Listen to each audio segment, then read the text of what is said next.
Hey guys, it's your buddy Ryan here, and did you know that people actually used to load video games using cassette tapes back in the 80s?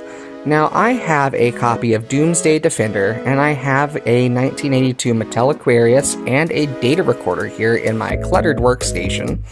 And the hardest part was actually finding a DIN cable so that the Aquarius and the recorder could communicate. So shout out to Bafo71 for actually selling these guys. It was hard to find, and same with the homebrew games through Chronosoft. I'm really happy there's people out there supporting a small community of enthusiasts. And this just looks super sharp. I love the orange transparent cassette tape.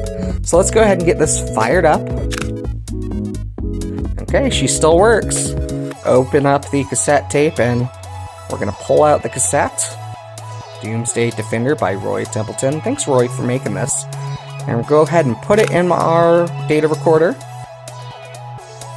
Looking good. Okay, we're starting it up to basic. You can see it's running as it changes colors.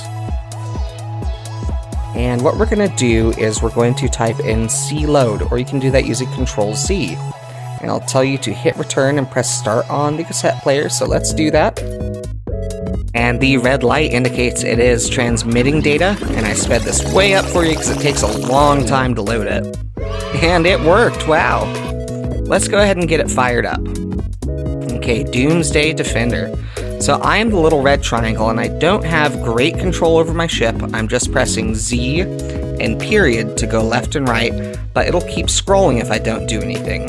And I can also only shoot one beam at a time, so a lot of times you really don't have time to get over where you need to go. And eventually it's going to be game over. The game is tough as nails, but I do have to hand it to Roy, because he got a lot of colors to display on the Aquarius, and that's impressive. Now, the instructions do show that there is a hard mode where we can go ahead and save the White House and old President Reagan back in the 80s. Let's take a look at that. Now, it does provide a way more interesting backdrop and, yes, a harder level of difficulty.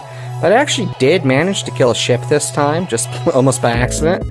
And if you get that copyright symbol, you can put out any fires that got started by your enemies.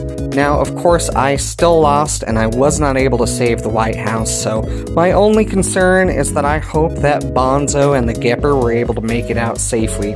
At any rate, I really enjoyed playing around with this, and I want to thank you for watching with me. Have yourself a great day.